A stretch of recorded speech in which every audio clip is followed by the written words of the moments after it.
ఢిల్లీలో బీఆర్ఎస్ కార్యాలయం ప్రారంభించిన రోజే కేసీఆర్కు రాజకీయ షాక్ తగిలింది. పార్టీ ఆఫీస్ ప్రారంభోత్సవానికి మమత, నితీష్ ఇద్దరూ హాజరు కాలేదు. కాంగ్రెస్, బీజేపీయేతర పార్టీ సీఎంలుగా ఉన్న వాళ్ళిద్దరినీ కేసీఆర్ ఆహ్వానించారు. ప్రధానమంత్రి అభ్యర్థిత్వాన్ని ఆశిస్తోన్న వాళ్ల జాబితాలో ఆ ఇద్దరూ ముందున్నారు. ఇప్పుడు ప్రధానమంత్రి పదవి కోసం పార్టీ ఆఫీసును ఢిల్లీలో కేసీఆర్ పెట్టారు. కేవలం యూపీ మాజీ సీఎం అఖిలేష్ యాదవ్, కర్ణాటక మాజీ సీఎం కుమారస్వామి మాత్రమే హాజరయ్యారు. మిగిలిన రాష్ట్రాల నుంచి ఎవరూ పెద్దగా హాజరు కాలేదు. జార్ఖండ్ సీఎం హేమంత్ సోరెన్ కూడా ఇటీవల కేసీఆర్కు దూరంగా ఉంటున్నారు. ఆయన కూడా ఢిల్లీలో బీఆర్ఎస్ పార్టీ ఆఫీస్ ప్రారంభోత్సవానికి హాజరు కాలేదు. బీఆర్ఎస్ పార్టీ ఆఫీస్ ప్రారంభోత్సవానికి తెలంగాణ నుంచి టీఆర్ఎస్ క్యాడర్ మినహా పెద్దగా ఎవరూ వెళ్లలేదు. ఏపీ నుంచి కూడా ఎవరూ హాజరు కాలేదు. వైసీపీ చీఫ్ జగన్మోహన్ రెడ్డికి ఆహ్వానం అందిందా లేదా అనేది కూడా ధృవీకరణ కాలేదు.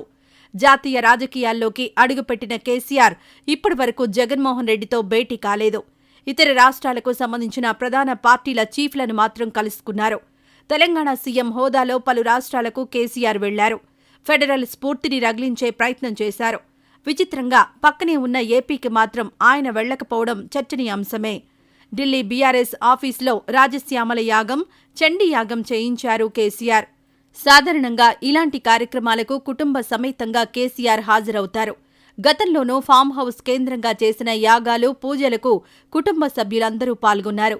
ఈసారి ఢిల్లీ వేదికగా జరిగిన కార్యక్రమాలకు మంత్రి కేటీఆర్ కుటుంబం దూరంగా ఉంది. కానీ కేటీఆర్ కుమారుడు హిమాన్షు బీఆర్ఎస్ ఆఫీస్ ప్రారంభోత్సవంలో హైలైట్గా నిలిచారు. గతంలోనూ సీఎం కుర్చీలో హిమాన్షు కూర్చొని ముచ్చట తీర్చుకున్నాడు. భద్రాద్రి రాములోరి కళ్యాణానికి పట్టు వస్త్రాలు, ముత్యాలను తీసుకువెళ్లాడు. సీఎం హోదాలో చేయాల్సిన పనులను హిమాన్షు చేయడం ద్వారా అప్పట్లో వార్తల్లోకెక్కారు.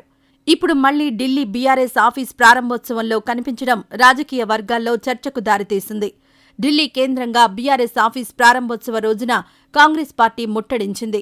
రాజకీయ వ్యూహకర్త సునీల్ కనుగోలు ఆఫీస్ మీద తెలంగాణ పోలీసులు దాడి చేశారు. కంప్యూటర్లను, డేటాను సీజ్ చేశారు. కర్ణాటకతో పాటు తెలంగాణ కాంగ్రెస్కు సంబంధించిన సర్వేల రిపోర్టులు, ఓటర్లకు సంబంధించిన సమాచారం వాటిల్లో నిక్షిప్తమైందని కాంగ్రెస్ చెబుతోంది. ఉద్దేశపూర్వకంగా కాంగ్రెస్ పార్టీని డ్యామేజ్ చేయడానికి వార్ రూమ్ మీద పోలీసులు దాడి చేశారని నిరసిస్తూ తెలంగాణ వ్యాప్తంగా కేడర్ పోరాటానికి దిగింది.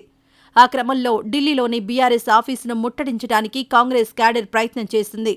మొత్తం మీద కేసీఆర్ ఆహ్వానించిన ఇద్దరు సీఎంలు పార్టీ ఆఫీస్ ఓపెనింగ్కు రాకపోగా కుటుంబ సభ్యులందరూ హాజరు కాలేదు.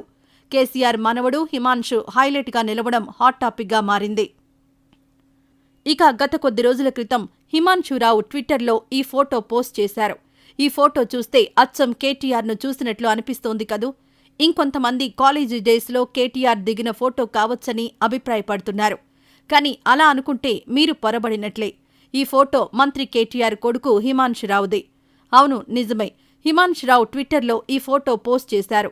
దీంతో నెటిజన్లు కామెంట్ల వర్షం కురిపిస్తున్నారు.